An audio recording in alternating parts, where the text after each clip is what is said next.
बंधू आणि भगिनींनो, पुन्हा एक वार दानियल आणि भविष्यवाणी या मालिकेमध्ये आपल्या सर्वांचं मी हार्दिक स्वागत करत आहे.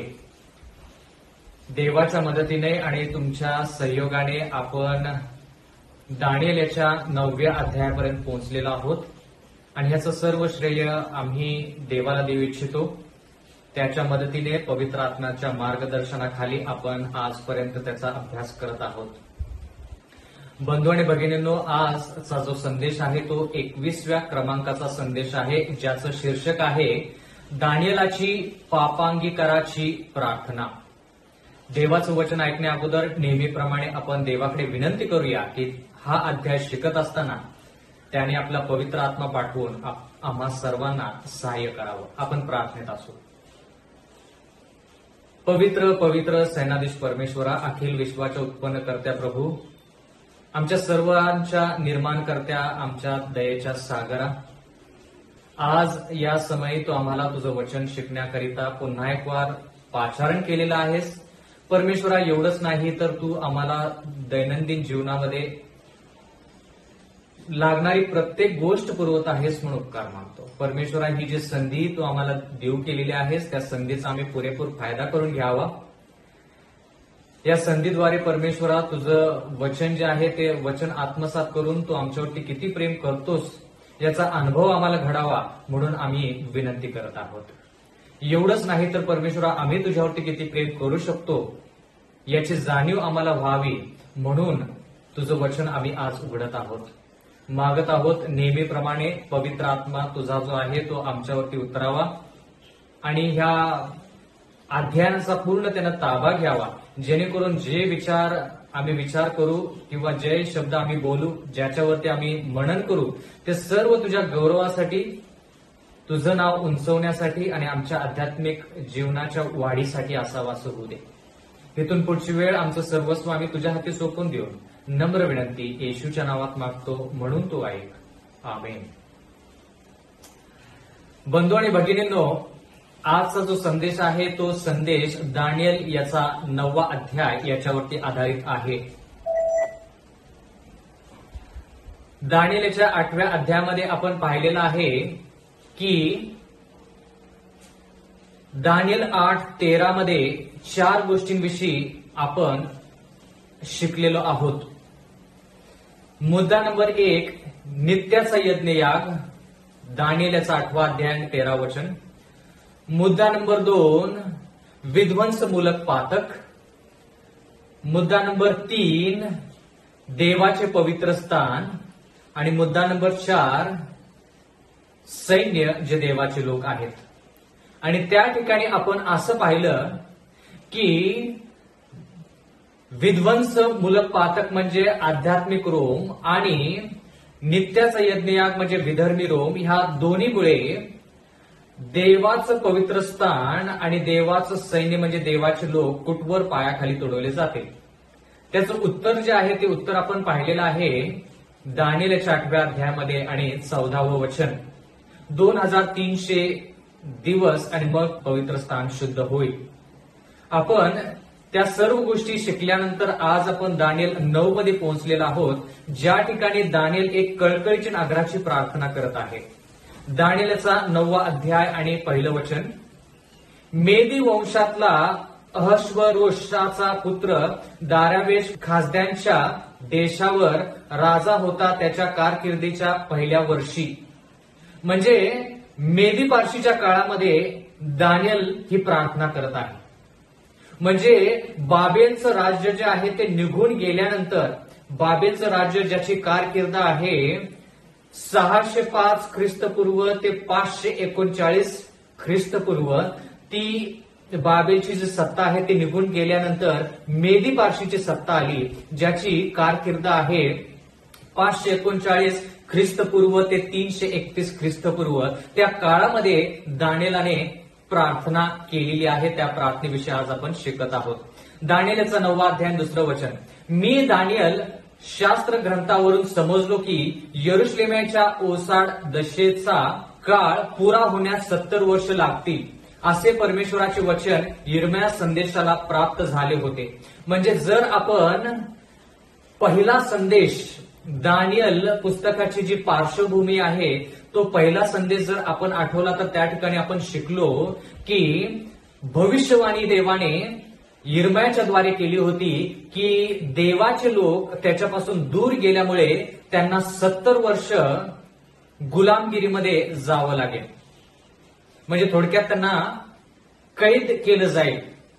त्यांना नोकरासारखं, त्यांना चाकरासारखं जवळपास 70 वर्ष बाकीच्या देशाखाली, विधर्मी देशाखाली त्यांना 70 वर्ष गुलामगिरीमध्ये जावं लागेल, अशी आपण भविष्यवाणी यिर्मयाच्या पुस्तकामध्ये वाचली आहे. दानिएलचा 9वा अध्याय आणि 3रं वचन. हे जाणून मी आपले मुख प्रभू देवाकडे लावून प्रार्थना, विनवण्या, उपवास, गोंताट नेसणे व अंगावर राख उधळणे हे चालू केले.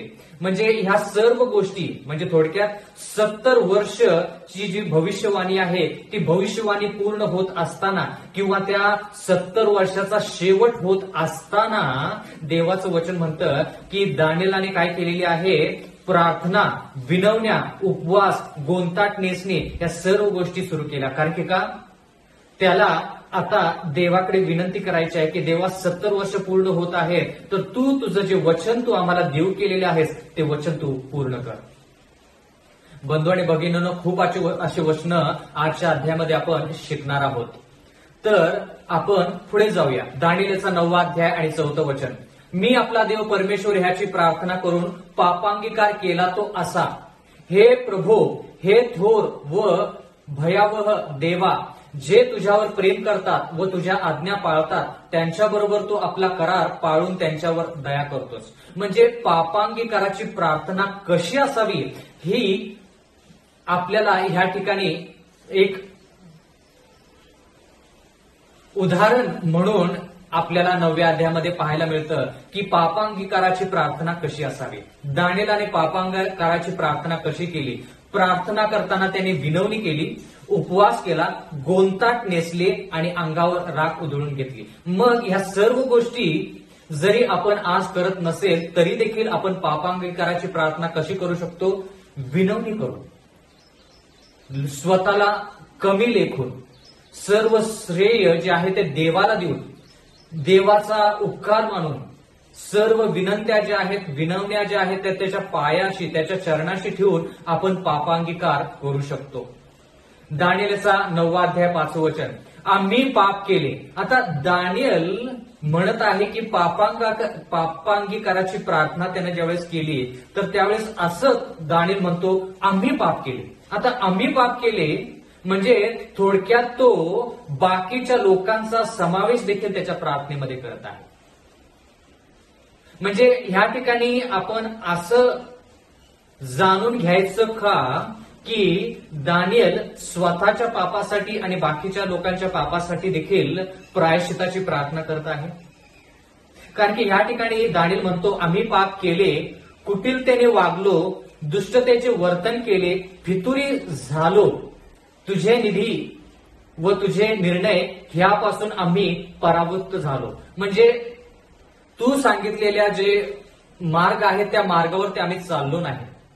म्हणून दानिएल प्रायश्चिताची प्रार्थना करत आहे.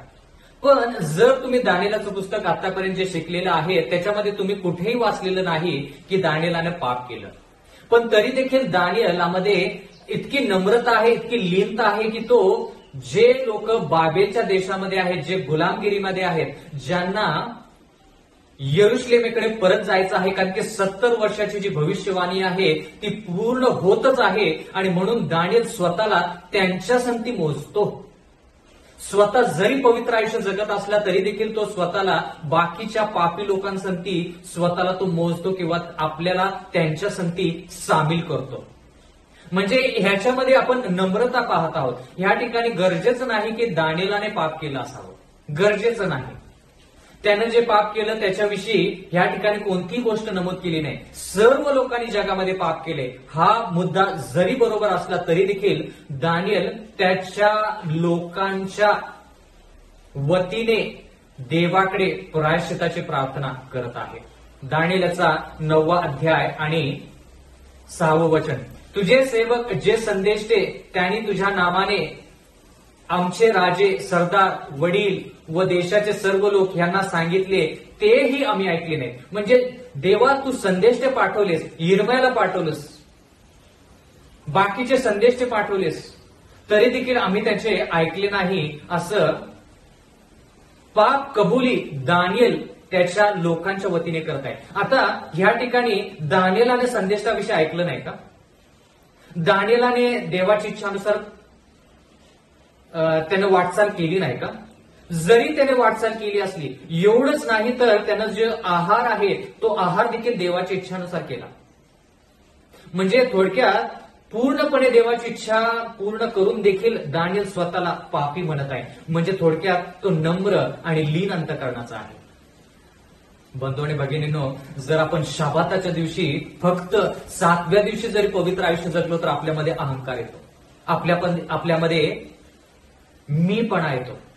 पण देवाचं वचन म्हणतं की दानियल जरी पवित्र आयुष्य जगत असला तरी देखील त्यानं स्वतःला बाकीच्या पापी लोकांसंगती समाविष्ट करण्याचं योजलं आणि बाकीच्या लोकांच्या वतीने त्यानं देवाकडे विनंती केली की देवा आमच्या पापांची क्षमा कर. ह्याला म्हणायचं लीन आणि नम्र अंतकरण. म्हणजे स्वतःला मी वेगळा आहे, बाकीची लोक पापी आहेत, मी पवित्र आहे असं न म्हणता त्यानं स्वतःला जरी पवित्र असला तरी पापी म्हणून बाकीच्या लोकांसंगती स्वतःला जोडलं. पापी लोकांसंगती तो स्वतःला त्याचं नाव किंवा त्याचं आयुष्य जोडत आहे. दानियेलाचा 9वा अध्याय आणि 7वं वचन. हे प्रभो, न्यायत्व काय ते तुझ्याच ठायी आहे, परंतु आमच्या तोंडाला आजच्या प्रमाणे काळोखी लागली आहे. यहुदाचे लोक, यरुशलेम निवासी लोक आणि जवळ व दूर राहणारे सर्व इस्रायल लोक ह्यांनी तुझ्या विरुद्ध पाप केल्यामुळे तू त्यांना निरनिराळ्या देशात हाकून लावलेस. त्या सगळ्यांच्या तोंडांना काळोखी लागली आहे. म्हणजे देवाच्या वचनामध्ये दानियल म्हणत आहे की देवा, आमच्यावरती, आमच्या तोंडाला जर काळोखी लागली आहे तर ते तुझ्या विरुद्ध जाण्यामुळे आम्हाला त्या सर्व गोष्टी सहन कराव्या लागत आहेत. देवा, तुझ्या विरुद्ध, तुझ्या न्यायाविरुद्ध आम्ही गेलेलो आहोत, तुझ्या संदेशांचं आम्ही ऐकलं नाही, म्हणून तू आम्हाला परदेशामध्ये, विविध राज्यांमध्ये किंवा निरनिराळ्या देशामध्ये तू आम्हाला हकलून लावलेला आहेस.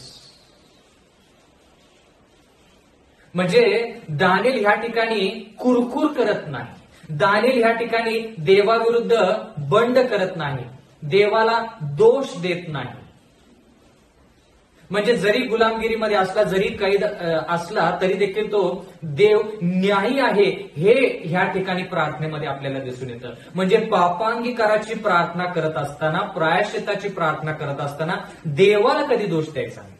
देवाला म्हणायचं नाही की देवा, मी ह्या परिस्थितीमध्ये माझ्यामुळे नाही, तुझ्यामुळे आहे. म्हणजे थोडक्यात ह्या सर्व गोष्टीसाठी तूच जबाबदार आहेस, मी काहीही चुकी केली नाही, असं आपण प्रायश्चित्ताच्या प्रार्थनेमध्ये करू शकत नाही. प्रायश्चित्ताच्या प्रार्थना म्हणजे जरी तुम्ही पवित्र असला तरी देखील तुम्ही स्वतःला, आणि आपण स्वतःला म्हणायचं की देवा, मी पापी आहे. आठवतं का, एक तरुण श्रीमंत मनुष्य येशू ख्रिस्ताकडे येतो, म्हणतो, गुरुजी किंवा चांगल्या गुरुजी, मी स्वर्गीय राज्यामध्ये यावं त्याच्यासाठी मी काय केलं पाहिजे?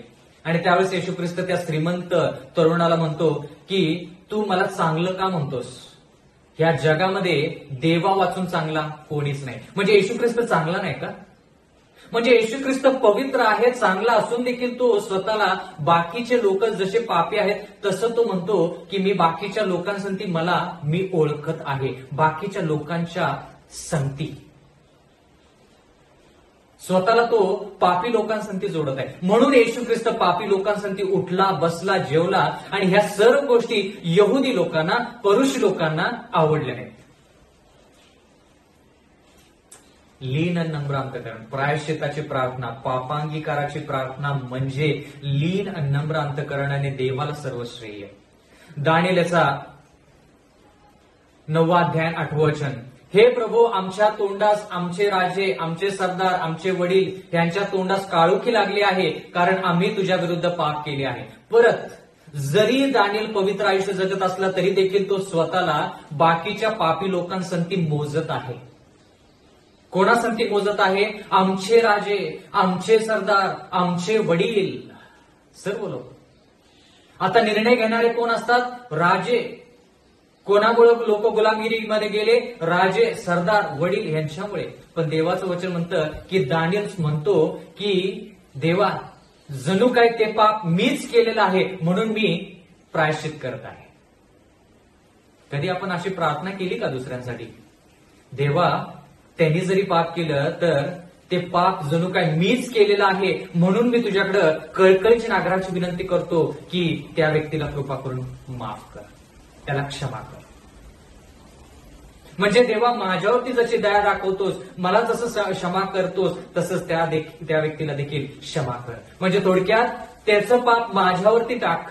जरी तसं होत नसलं तरी देखील तो स्वतःला लीन नम्र अंतकरणाने तशी प्रार्थना करत आहे. दानिएलचा 9वा अध्याय 9वं वचन. आमचा देव प्रभू दयेचा व क्षमेचा सागर आहे. आम्ही त्याच्याबरोबर फितुरी केली, म्हणजे थोडक्यात देवाला धोका दिला, देवाचा विश्वासघात केला. देवाने आमच्यावरती विश्वास ठेवला, त्यानं आमच्यावरती भिस्त ठेवली, पण तरी देखील आम्ही त्याच्याकडे पाठ फिरवली, त्याला धोका दिला, त्याच्यावरती त्याचा विश्वासघात केला. आणि देवाचं वचन म्हणतं की देव दयेचा आणि क्षमेचा सागर आहे, म्हणून कृपा करून देवा आम्हाला तू क्षमा कर. आमची फितोरी जी आहे, आमचा विश्वासघात जो आम्ही केलेला आहे त्याच्याबद्दल आम्हाला तू क्षमा कर. आता विश्वासघात कोणी केला? दानिएलाने. देवाच्या विरोधात कोण केलं? दानिएल. हनन्याह, मिशाएल आणि अझराया ते तर देवासंगती होते, पण तरी देखील ते स्वतःला बाकीच्या लोकांपेक्षा वेगळं समजत नाहीत, जरी ते पवित्र आयुष्य जगत असले तरी देखील. आणि म्हणून बंधू आणि भगिनींनो, देवाच्या वचनामध्ये ज्या गोष्टी लिहिलेल्या आहेत त्या गोष्टी आपल्यासाठी अत्यंत गरजेच्या आहेत. जेवढं आपण दानिएल पुस्तकाविषयी आणि त्या भविष्यवाणीविषयी शिकत आहोत, तेवढंच आपण दानिएल याच्या आयुष्याविषयी शिकलं पाहिजे. म्हणून दानिएलच्या आयुष्यामध्ये आपण दानिएलच्या 1ल्या अध्यायामध्ये शिकलो, 2ऱ्या अध्यायामध्ये शिकलो, 6व्या अध्यायामध्ये शिकलो, 3ऱ्या अध्यायामध्ये शिकलो हनन्याह, मिशाएल आणि अझरायाविषयी. आणि आता 9वा अध्याय. म्हणजे जो लेखक आहे, जो भविष्यवाणी लिहित आहे, त्याच्या आयुष्याविषयी शिकणं फार गरजेचं आहे. कारण की देवाने त्या व्यक्तीला कसं वापरलेलं आहे भविष्यवाणी सांगण्यासाठी हे देखील आपल्याला कळतं. तर आता आपल्याला सर्वांना प्रायश्चित करायचं आहे, बरोबर? प्रायश्चित करत असताना आपण स्वार्थ आपल्यामध्ये नसावा. म्हणजे आपण स्वतःसाठी वैयक्तिकरित्या प्रार्थना केली तर चुकीची नाही, प्रायश्चिताची प्रार्थना आपण केली पाहिजे, पण बाकीच्या लोकांना प्रायश्चित त्यांनी करावं, त्यांच्या पापांची क्षमा देवाने त्यांना करावी म्हणून आपण त्यांच्यासाठी देखील प्रार्थना केली पाहिजे. जणू काय ते जे पाप आहे ते आपणच केलेलं आहे, अशी प्रार्थना देवाकडे आपण बाकीच्या लोकांसाठी देखील केली पाहिजे. ह्याला म्हणायचं लीन आणि नम्र अंतकरण. आता कळालं का की दानिएल एवढा लीन आणि नम्र अंतकरणाचा होता, म्हणूनच देवाने त्याला एवढं मोठं स्थान दिलं, एवढ्या मोठ्या पातळीवरती त्याला पोहोचवलं. गुलाम म्हणून गेला, कैदी म्हणून गेला, पण तो आता राजासारखा अधिपती, ती राजावरती अधिपती जे आहे त्यातला एक अधिपती दानिएल आहे. देव उगाचच कोणाला वर उंचावत नाही. जेवढा मनुष्य लीन नम्र तेवढं त्याची देवाच्या नजरेमध्ये पातळी उंच. जेवढा व्यक्ती लीन नम्र तेवढं तो यशस्वी आणि त्याच्यामध्ये यश देव त्याला देतो. दानिएलचा 9वा अध्याय आणि 10वं वचन. आणि आमचा देव परमेश्वर ह्याने आपले सेवक जे संदेश ह्यांच्याद्वारे आमच्या पुढे ठेवलेल्या त्याच्या नियमशास्त्राप्रमाणे वर्तनासंबंधाने आम्ही त्याची वाणी ऐकली नाही. म्हणजे देवाने संदेश लवकर सकाळी उठवून राज्यामध्ये जे पाठवले ते संदेश त्यांनी जे नियम राज्यासाठी घालून दिले किंवा जी वर्तणूक लोकांनी करावी असं त्या संदेष्टाने सांगितलं. दानिएल ह्या ठिकाणी म्हणत आहे की त्या वर्तणुकीनुसार आम्ही वागलो नाही, म्हणून ही परिस्थिती आमच्यावरती आली आहे. कधीही दानिएलाने त्याच्या परिस्थितीचा दोष देवावरती ठेवला नाही, पण त्यानं देवाचे उपकारच मानले, त्यानं देवाची स्तुतीच केली. तो म्हणाला की देव न्यायी आहे. ज्या ज्या वेळेस आपण प्रायश्चित करतो त्यावेळेस परमेश्वराच्या मध्ये न्याय आहे. परमेश्वर दयेचा सागर आहे. न्यायास्तव मी आणि तुम्ही या परिस्थितीमध्ये आहोत हे देवाकडे आपण नमूद केलं पाहिजे. देवाला न्यायी ठरवलं पाहिजे. दानिएलचा 9वा अध्याय 11 वचन, सर्व इस्रायल लोकांनी तुझ्या नियमशास्त्राचे उल्लंघन केले आहे.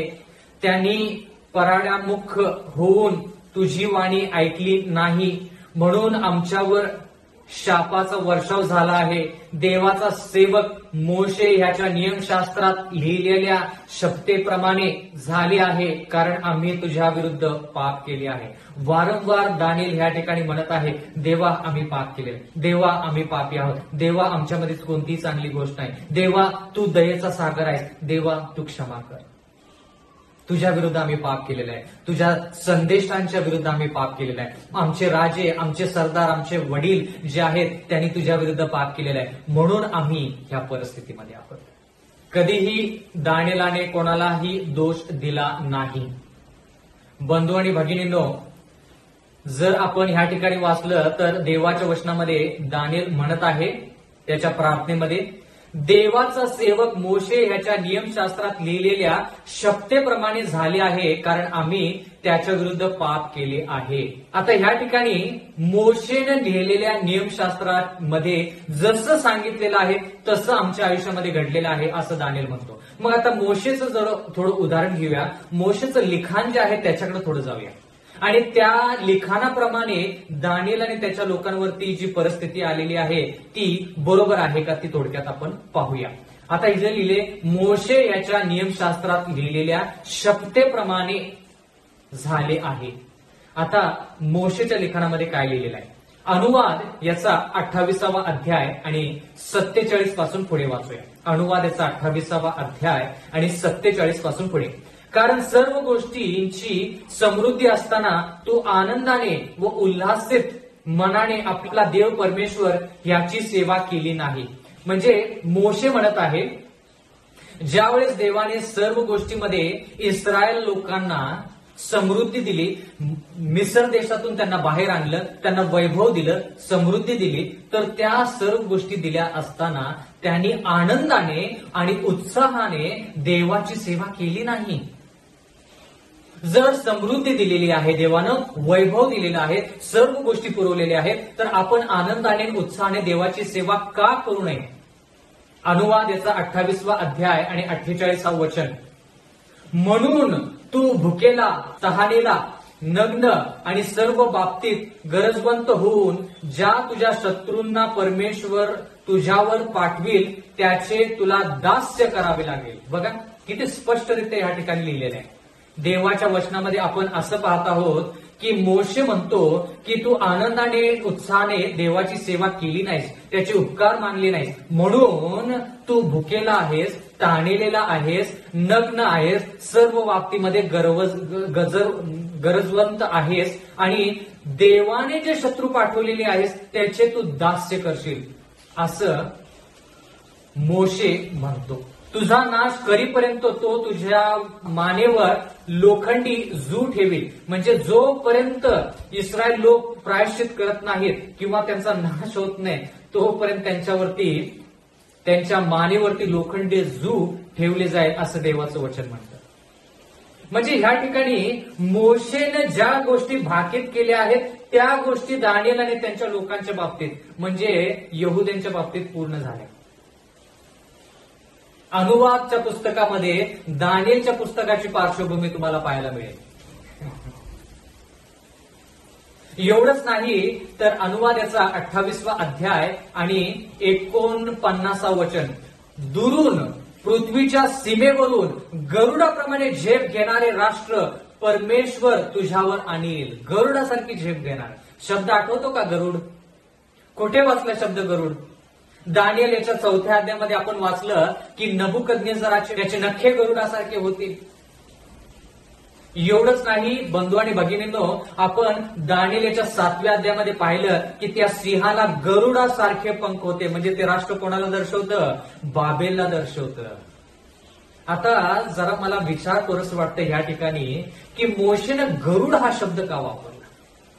काय मोशेला दानिएलच्या पुस्तकाविषयी या ठिकाणी अनुवाद या पुस्तकामध्ये नमूद करायचं होतं म्हणून त्यानं मुद्दाम गरुड हा शब्द वापरला का?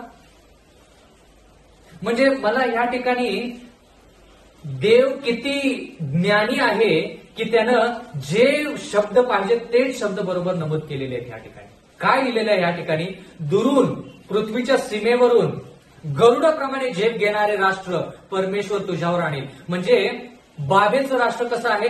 गरुडाप्रमाणे झेप घेणार. आपण त्यावेळेस पाहिलं की पंख गतीला दर्शवतं आणि गरुडाचे पंख कोणाला होते? सिंहाला होते. आणि तो सिंह दानिएल 7 प्रमाणे बाबेलला दर्शवतो. आणि ते पंख कशाला दर्शवतात? गती. म्हणजे ह्या ठिकाणी आपण थोडक्यात बाबेल मधली जी भविष्यवाणी आहे किंवा दानिएलच्या पुस्तकाची जी पार्श्वभूमी आहे तो जो दृष्टांत आहे किंवा ज्या भविष्यवाण्या दानिएलमध्ये लिहिलेल्या आहेत त्या गोष्टीविषयी आपण अनुवाद याच्या पुस्तकामध्ये वाचत आहोत. म्हणजे दानिएल आणि त्याच्या लोकांवरती जी भविष्यवाणी पूर्ण होणार होती ती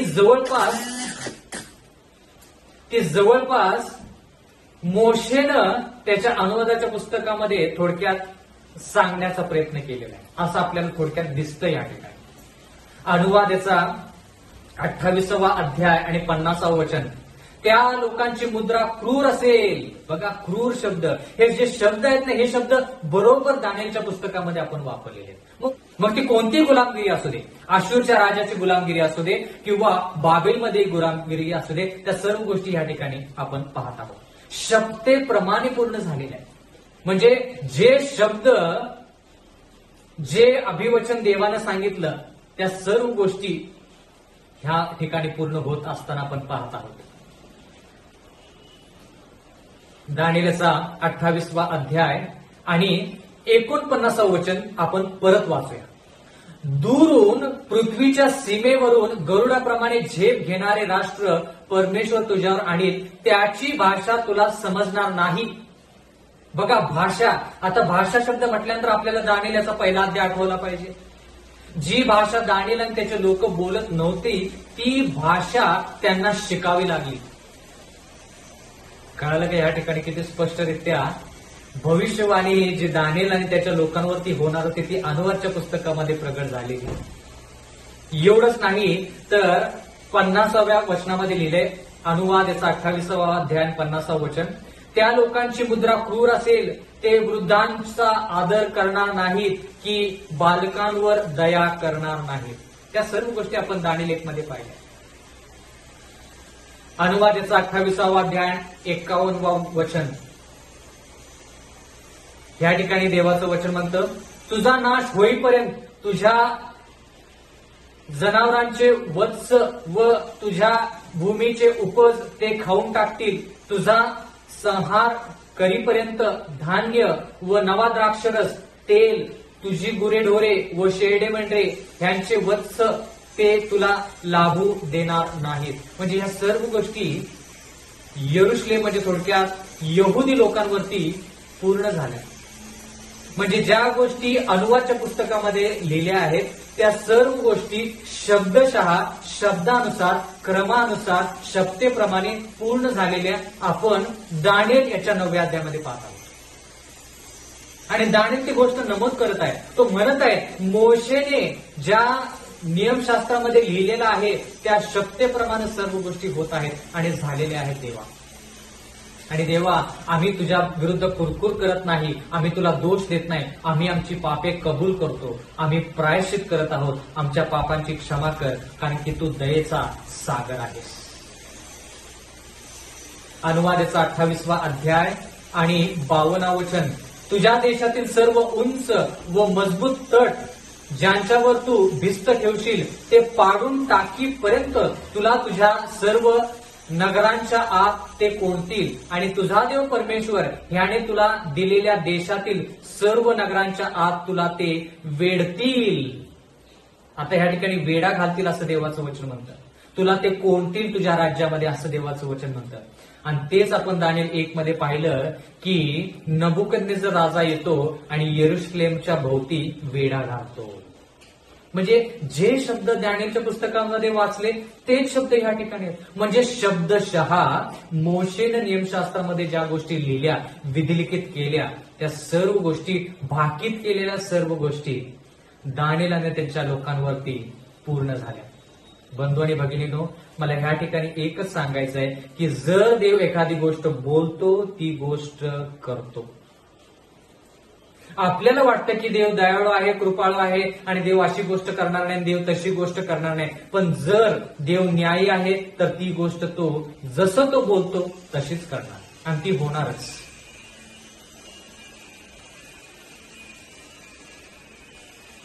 दानिएलचा 9वा अध्याय 12 वचन.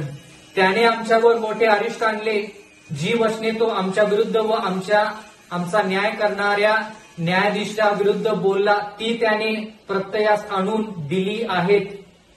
यरुशलेमवर जशी विपत्ती आली तशी सर्व जगावर कधी आली नाही.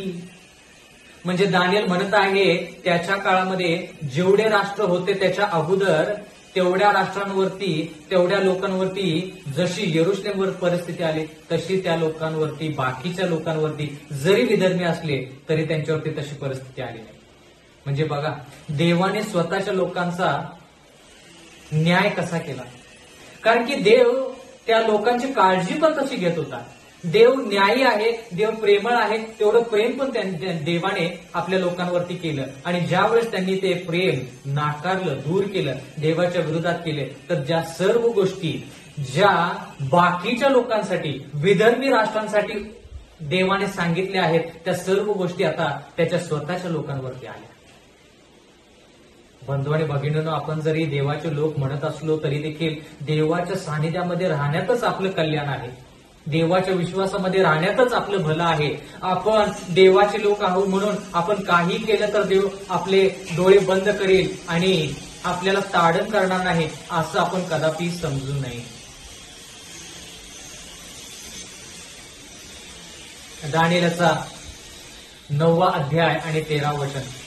मोशेच्या नियमशास्त्रात लिहिल्याप्रमाणे ही सर्व विपत्ती आमच्यावर आली आहे, तरी आपल्या अधर्मापासून परावृत्त व्हावे व तुझ्या सत्याचा उमज पडावा म्हणून आम्ही आमचा देव परमेश्वर याची काकळूत केली नाही. म्हणजे एवढ्या सर्व गोष्टी जरी होत असल्या देवा आमच्यावरती तरी देखील आम्ही परावृत्त होऊन त्या गोष्टी दूर करून आम्ही प्रायश्चित्त केलं नाही. म्हणजे बघा किती मोठं पाप.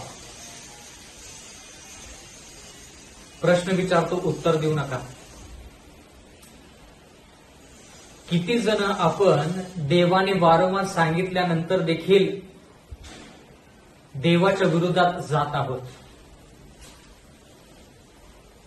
प्रायश्चित करत नाही, पापांगीकाराची प्रार्थना करत नाही, तर आपण स्वतःच्याच इच्छेने पुढे वाटचाल करत आहोत आणि देव आपल्याला मदत करत नाही. असा अनुभव तुमच्या आणि माझ्या आयुष्यामध्ये घडलेला आहे का? का असं झालेलं आहे ज्यावेळेस आपण देवापासून दूर गेलो त्यावेळेस देवाने आपल्याला सांगितलं परत आपण देवाकडे गेलं पाहिजे, मन बदललं पाहिजे आणि लगेच आपण देवाकडे आलो, प्रायश्चित केलं. असं झालं का? दानिएल ह्या ठिकाणी म्हणत आहे की त्याच्याने त्याच्या लोकांच्या बाबतीत असं झालं नाही.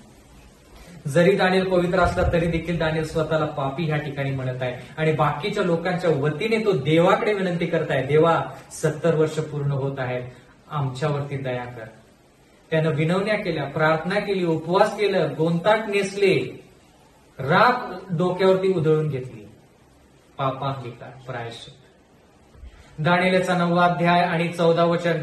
ह्याच तो परमेश्वराने विपत्तीवर नजर ठेवून ती आमच्यावर आणली आहे, कारण आमचा देव परमेश्वर जी काय कृत्य करतो ती न्याय्य आहे, पण आम्ही त्याची वाणी ऐकली नाही. म्हणजे ह्या ठिकाणी दानिएल काय म्हणतो, ज्या सर्व गोष्टी आमच्यावरती आलेल्या आहेत त्या सर्व गोष्टी आम्ही म्हणत आहोत की देव न्यायी आहे, देवाचे उपकार असू देत, पापांगीकार करत असताना जे अरिष्ट तुमच्यावरती येतंय किंवा जे त्रास संकट तुमच्यावरती आलेलं आहे, त्या त्रास संकटामध्ये देवाचे उपकार मानणं आपण कदापि विसरलं नसलं पाहिजे. दानिएलचा 9वा अध्याय 15 वचन. आता हे प्रभू आमच्या देवा, तू आपल्या सामर्थ्यवान हाताने मिस्र देशातून आपल्या लोकांना बाहेर आणले व आजच्या प्रमाणे आपला महिमा वाढवला. आम्ही पाप केले आहे, आम्ही दुराचरण केले आहे. आता दानिएल देवाला म्हणत आहे की देवा, तू मिस्र देशातून इस्रायलच्या घराण्याला तू त्या गुलामगिरीतून सोडवलेला आहेस.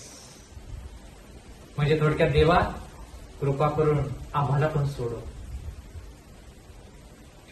देवाला म्हणजे दानिएल देवाला सांगत आहे, म्हणजे थोडक्यात देवाला ह्या सर्व गोष्टी माहित आहे तरी देखील थोडक्यात आठवण करून दिल्यासारखं. देवा, कृपा करून ते आठव की तू तुझ्या लोकांना मिस्र देशाच्या गुलामगिरीतून कसं सोडवलंस आणि तुझा महिमा जो आहे, तुझं गौरव जे आहे ते कसं वाढीला लावलंस. पण आम्ही पाप केलेला आहे. आम्ही तो एक गौरव आणि आम्ही ती महिमा स्वतःकडे ठेवली नाही. तुझं गौरव जे आहे ते आम्ही जपून ठेवलं नाही. तुझं नाव जे आहे ते आम्ही उंचवलं नाही. पण तुझ्या विरोधात जाऊन आम्ही परत मिस्र देशापेक्षा वाईट गुलामगिरीमध्ये गेलेलो आहोत.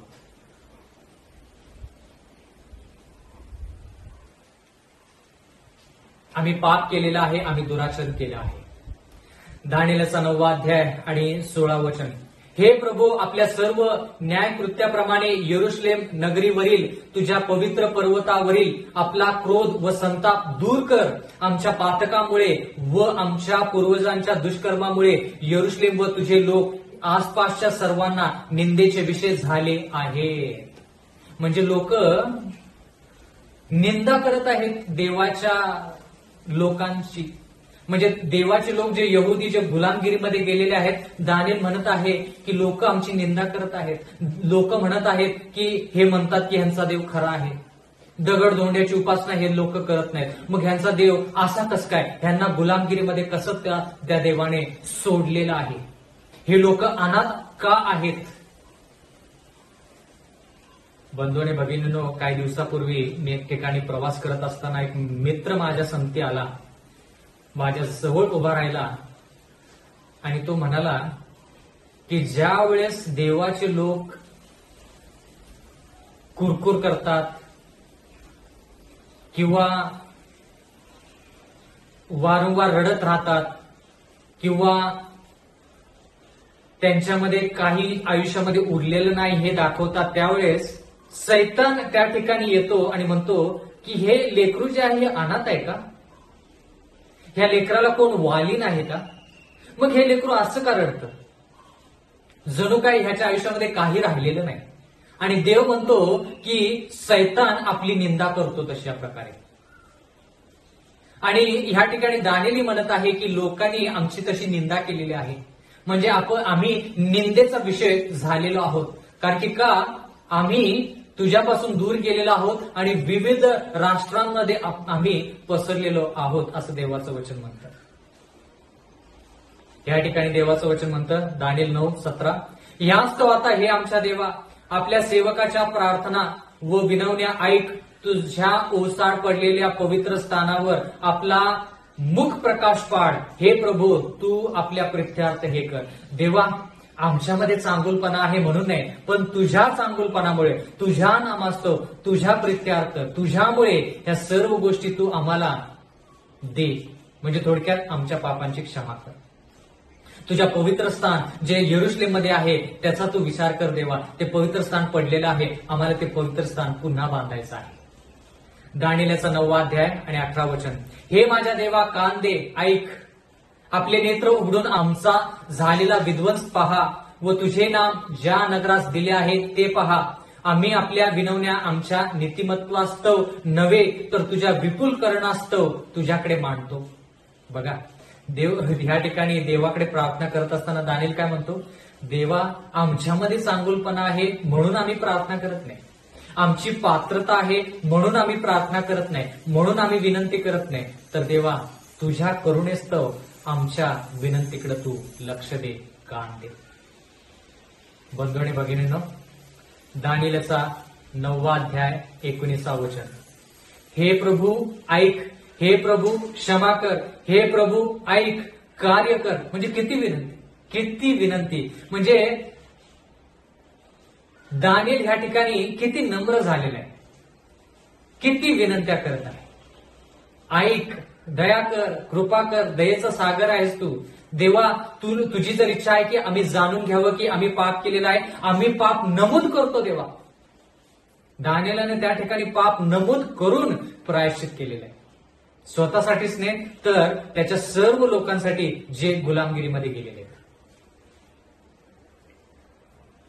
हे प्रभू ऐक, कार्य कर, विलंब लावू नकोस. हे माझ्या देवा, तुझे नगर व तुझे लोक यांना तुझे नाम दिले आहे म्हणून तुझ्या प्रीत्यर्थ हे मागतो. वारंवार दानिएल म्हणतो, आमच्यामध्ये कोणताही चांगुलपणा नाही देवा, आमच्यास्तव नाही, तुझ्यामुळे, तुझ्या नावास्तव, तुझ्या गौरवास्तव आम्हाला या गुलामगिरीतून सोडव आणि परत तुझ्या देशामध्ये ज्या ठिकाणी तुझं नाव आहे, ज्या ठिकाणी तुझं स्थान आहे, त्या ठिकाणी आम्हाला तू घेऊन जा. दानिएल याचा 9वा अध्याय 20वा वचन.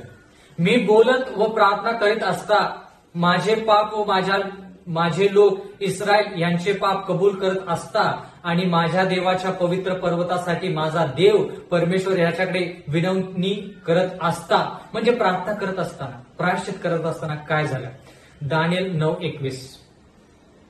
असे प्रार्थनेचे शब्द मी बोलत असता जो पुरुष गब्रिएल, आता या ठिकाणी पुरुष हा शब्द वापरला, म्हणजे तो स्वर्गदूत जो आहे तो थोडक्यात पुरुषाचं रूप घेऊन आला, मानवाचं रूप घेऊन आला दानिएलाला मदत करण्यासाठी. पण गब्रिएल जो आहे तो स्वर्गदूत आहे. दानिएलाला ज्यावेळेस दृष्टांत मिळतो त्यावेळेस देव त्या गब्रिएलाला पाठवून दानिएलाला तो दृष्टांत समजवण्याचा प्रयत्न करत असे किंवा सांगत असे, मदत करत असे. तोच गब्रिएल आता ह्या ठिकाणी पुरुष असा शब्द वापरलेला आहे. दृष्टांताच्या आरंभी मी अगदी व्याकुळ असता माझ्या दृष्टीस पडला होता, तो संध्याकाळच्या यज्ञसमयी माझ्या समीप आला. म्हणजे गब्रिएल जो आहे, हा गब्रिएल दानिएलाकडे गेला. म्हणजे दानिएल प्रार्थना करत असताना, विनंती करत असताना देवाने त्या स्वर्गदूताला दानिएला समीप पाठवले. संध्याकाळच्या यज्ञसमयी हा गब्रिएल जो स्वर्गदूत आहे तो दानिएला जवळ जातो. एवढंच नाही बंधू भगिनींनो, दानिएल 9:22. त्याने माझ्याशी संभाषण करून मला समज दिली. तो म्हणाला, हे दानिएला, मी तुला बुद्धी देऊन चतुर करण्यासाठी आलो आहे, तुला मदत करण्यासाठी आलो आहे, तुला धीर देण्यासाठी देवाने मला पाठवलेला आहे, तुला चतुर आणि बुद्धी देण्यासाठी देवाने मला पाठवलेला आहे. म्हणजे जशी प्रार्थना सुरू तसं देवाने त्या प्रार्थनेचं उत्तर दिले. दानिएलचा 9वा अध्याय 23वा वचन. तुझ्या प्रार्थना आरंभ होताच आज्ञा झाली. देवाचे उपकार असू दे, देवाच्या नावाला गौरव महिमा असू दे. कारण की दानिएलाने ज्यावेळेस प्रार्थना सुरू केली त्याच वेळेस आज्ञा झाली. काय आज्ञा झाली? ती तुला सांगण्यास मी आलो आहे, कारण तू परमप्रिय आहेस. तर ह्या गोष्टींचा विचार कर व हा दृष्टांत समजून घे. म्हणजे थोडक्यात गब्रिएल ह्या ठिकाणी दानिएलाला म्हणतो, ज्यावेळेस तू प्रार्थना आरंभ करायला सुरुवात केलीस त्यावेळेस मला आज्ञा करण्यात आली की गब्रिएला जा आणि दानिएलाला मदत कर, त्याच्या प्रार्थनेचं उत्तर दे, त्याला चतुर बनव, त्याला तो दृष्टांत जो आहे तो दृष्टांत समजावून सांग. कोणता दृष्टांत? कोणता दृष्टांत? दानिएलचा 8वा अध्याय आणि 14वा वचन. 2300 दिवस आणि मग पवित्र स्थान शुद्ध केले जाईल. तो जो दृष्टांत आहे तो दृष्टांत दानिएलाला समजावून सांगण्यासाठी देवाने गब्रिएलाला दानिएलाकडे पाठवले. बंधू आणि भगिनींनो, जोपर्यंत आपण प्रायश्चित करत नाही, जोपर्यंत आपण पापांगीकार करत नाही, पापावरती विजय मिळवत नाही, तोपर्यंत आपण सार्वकालिक जीवनाची वाटचाल स्वर्गामध्ये नाही, या भूतलावर देखील सुरू करू शकत नाही. या भूतलावरती जरी आपल्याला पापविरहित जीवन जगायचं तर प्रायश्चित केल्याशिवाय, मन बदलल्याशिवाय आपलं पवित्र आयुष्य सुरू होऊ शकत नाही. पापामध्ये आपण पवित्र आयुष्य सुरू करू शकत नाही. ही गोष्ट आपण दानिएलच्या 9व्या अध्यायातून शिकली पाहिजे. लीन नम्र अंतःकरण जोपर्यंत आपल्यामध्ये आहे तोपर्यंत आपण प्रायश्चित करू शकतो आणि देव त्या प्रार्थनेचं उत्तर देऊ शकतो. म्हणून 1 योहानेचा 1 अध्याय 9व्या वचनामध्ये लिहिलेला आहे, जर आपण आपली पापे कबूल केली तर तो विश्वसनीय आणि न्यायी आहे, तो आपल्याला आपल्या पापांपासून क्षमा करेल आणि सर्व अधर्मापासून दूर करेल, शुद्ध करेल. बंधू आणि भगिनींनो, आजचं हे जे वचन आहे हे सार्वकालिक जीवनासाठी अत्यंत महत्वाचं आहे. आणि माझी कळकळीची नागराची विनंती आहे की जो दृष्टांत दानियल मागत आहे, सांगत आहे, विचारत आहे, तो दृष्टांत गब्रियल दानियलला सांगत आहे. त्याच्याविषयी जर तुम्हाला जास्त शिकायचं तर तुम्ही माझ्या संगती येणाऱ्या काळामध्ये जोडले जावं म्हणून मी देवाकडे विनंती करतो आणि मागत आहे देवाकडे की देवाने आपल्यावरती प्रायश्चित करण्यासाठी त्याचा पवित्र आत्मा पाठवावा, जेणेकरून आपण प्रायश्चित करून पवित्र आयुष्य जगून त्या सार्वकालिक जीवनाची वाटचाल करावी. परमेश्वर आपणास आशीर्वाद देवो. आपण प्रार्थना करूया. सर्व समर्थ जिवंत परमेश्वर देवा, कळकळीची नागराची विनंती करत आहोत की आमच्या पापांची तू आम्हाला क्षमा कर. ज्या परिस्थितीतून आम्ही जात आहोत, ज्या त्रास संकटांमधून आम्ही जात आहोत, त्याच्यामध्ये आम्ही तुझा गौरव, महिमा आणि स्तुती देत आहोत. तू न्यायी आहेस, तू दयाळू आहेस, कृपाळू आहेस, दयेचा सागर आहेस. मागत आहोत परमेश्वरा की आम्हाला पापमुक्त कर, आमच्या पापांची क्षमा कर आणि पवित्र आयुष्य जगण्यासाठी आम्हाला संधी दे. तिथून पुढची वेळ आमचं सर्वस्व आम्ही तुझ्या हाती सोपवून देऊन नम्र विनंती येशूच्या नावात मागतो, म्हणून तो आहे. आमेन.